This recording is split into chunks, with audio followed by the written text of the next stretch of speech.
Hello, I'm John Idelson, Professor Emeritus at California State University, Monterey Bay. I also serve on the nominating committee for CUE, and today we're talking with candidates running for the board of directors of that outstanding organization. The nominating committee hopes that these discussions will help you make an informed decision on that important ballot you'll cast for your CUE board of directors. In addition, this year, there'll be a member referendum on the ballot asking members to consider a bylaws change that will allow the board to appoint up to one board member per election cycle. And this will be used to fill needed areas of expertise for the organization to better serve its mission. So to learn more information about the referendum, please visit CUE.org. But let's start with the main purpose of the session today is to talk to our candidates. So Sharon, can you start? Shannon, boy, I'm doing real well. Let's start with your full name, your title, and what was your first experience with CUE? Good evening. So my name is Shannon Brown, and I am a teacher at Redwood Middle School in Napa. And my first experience with CUE is back in 2011. We were fortunate enough to host in Napa Valley one of the fall conferences, and I think it was Cultivating Achievement was the title.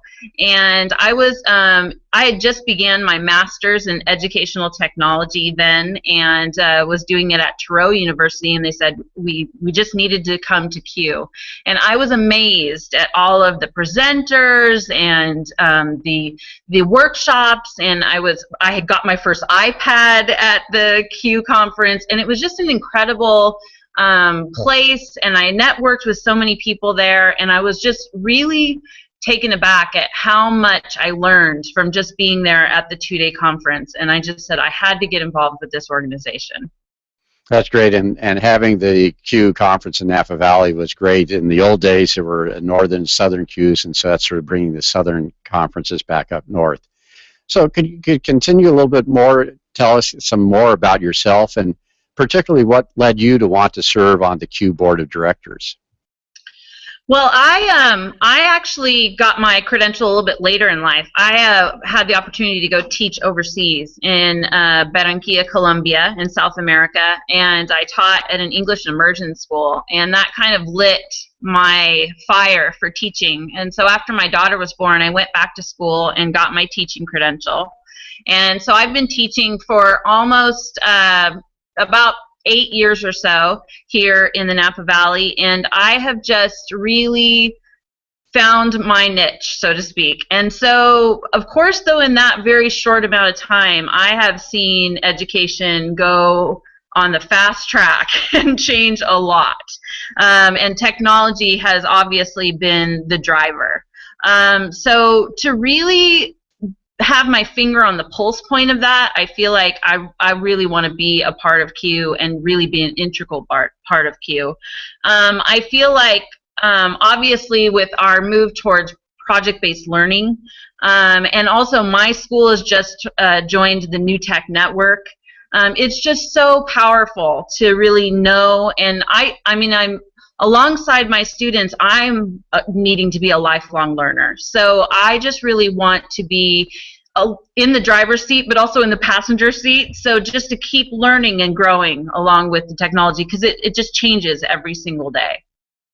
Yeah, things do change quickly. It keeps us young. What I'd like to do now is ask you, I think probably a broader question, and that's really, and you alluded to some of them, what are the greatest challenges we have in education today? And how do you think CUE and the CUE leadership can help meet some of those challenges? So it's hard not to sound like a mina bird, because I've been watching my fellow candidates all day in their interviews, and they have all such similar answers. I was nodding my head all day long going absolutely, absolutely.